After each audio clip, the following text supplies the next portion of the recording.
Hi guys, welcome back to my channel. Ngayon mga kawatsyador, meron naman po tayong iba-vlog guys na quartz. Yan. Tatak po niya Abigin. Japan movements guys. Yan. Wow. Yan guys ang sinasabi ko. Bali yung battery niya guys lampas sa makina. Pwede pong masira yung yung mga mechanicals guys yan pag ganyan sobrang taas na battery. Kasi pag tinakpan po natin yan, may ipit guys yung makina, madi-deform yung mga mechanicals, hindi masira. Yan guys, kaya kailangan 5 noipis guys yung battery yan, para hindi masira yung makina. Yan guys, so lampas yung battery. Pag tinakpan po natin yung naipit yan, pwedeng masira. Kaya pala sa masira guys.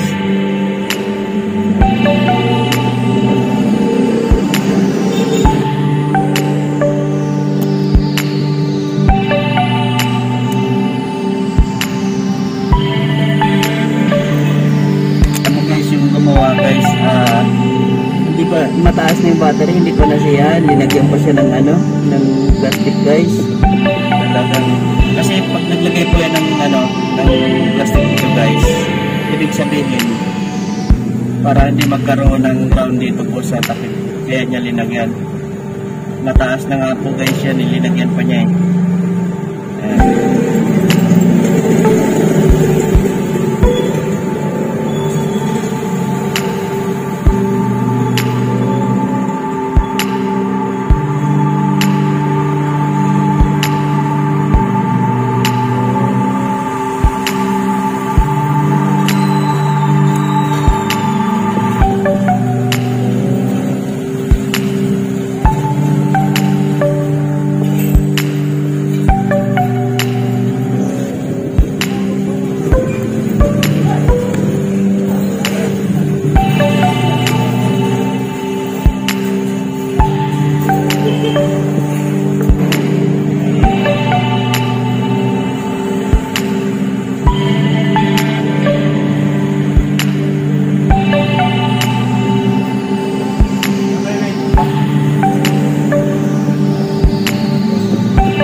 guys, madumi na guys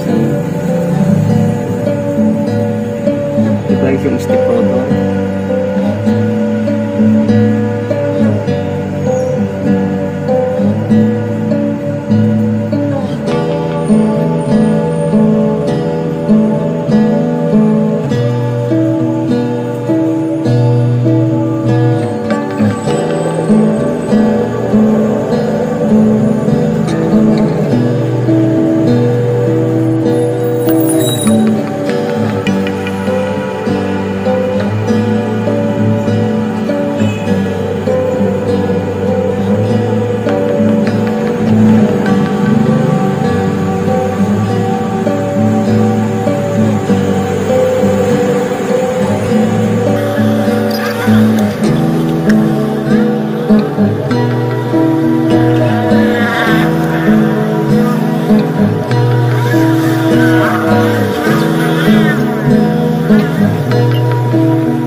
Guys, i-assemble natin guys. I-assemble na po natin. Sanayin natin guys.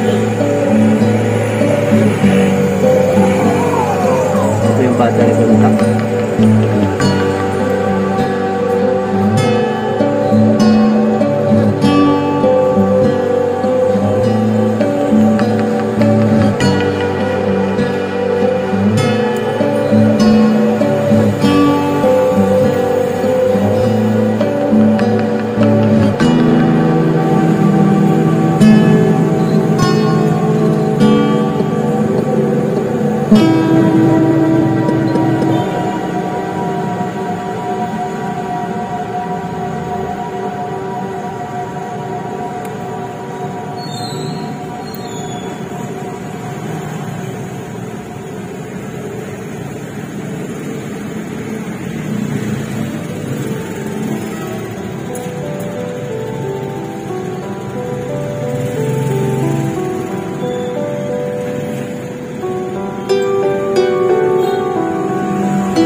Bali, ito po yung guys yung bridge niya.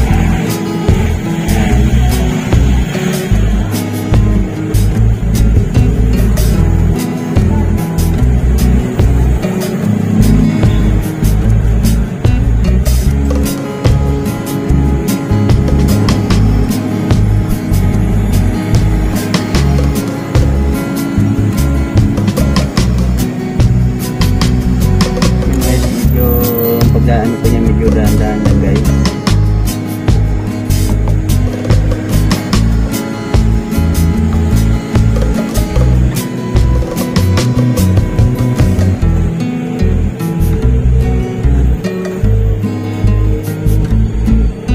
Kailangan po yan eh, nagre-release yung log guys.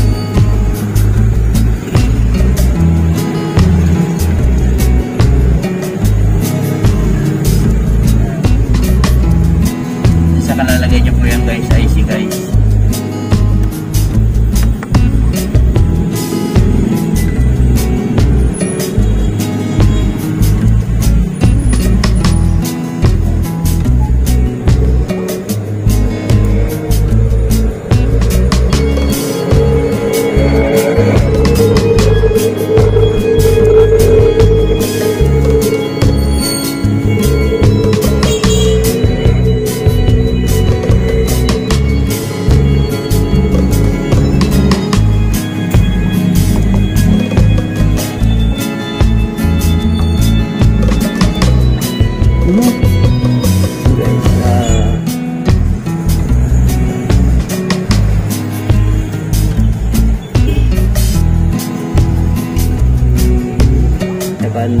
Naka-clip na po guys.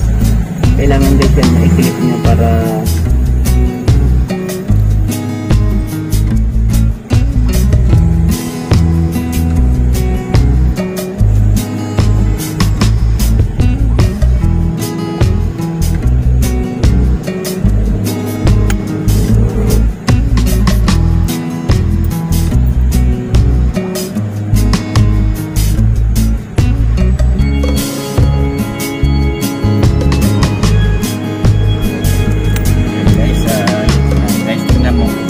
dapat ganito po ang ano niya, dapat mas manipis yung battery.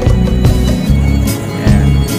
Ito po guys ang dating battery niyan, compare nyo po, kailangan mas manipis guys. Kapag lang linagyan po guys ng ano, plastic. Talagang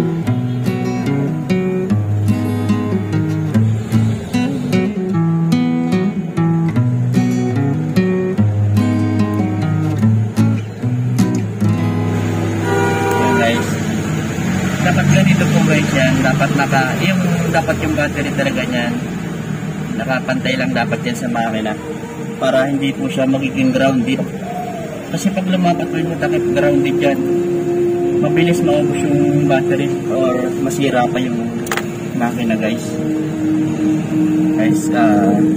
Lagay na po natin yung kanyang fans.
guys,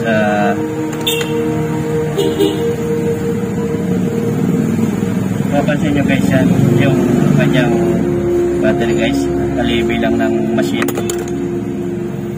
Dapat ganun po yung pagkaka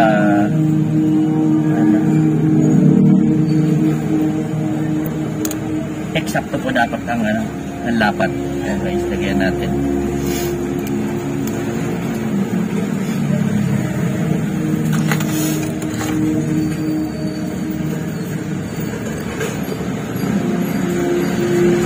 Guys,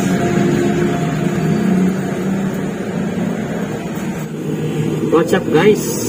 Ito na naman po tayo para na-revive po natin guys yung isang DX82 guys na quartz po. Ayan guys, ito po yung over po ang battery. Medyo na-deform po yung kanyang pyesa gawa na sa sobrang taas ng battery. Sa paglagay sa makina, nadiinan po yung kaya na-deform. Ayan guys, okay naman po, na-revive na natin guys. Okay guys, hanggang dito na lang po ang pag-ayos natin. Maraming salamat po sa panonood guys. Bye bye.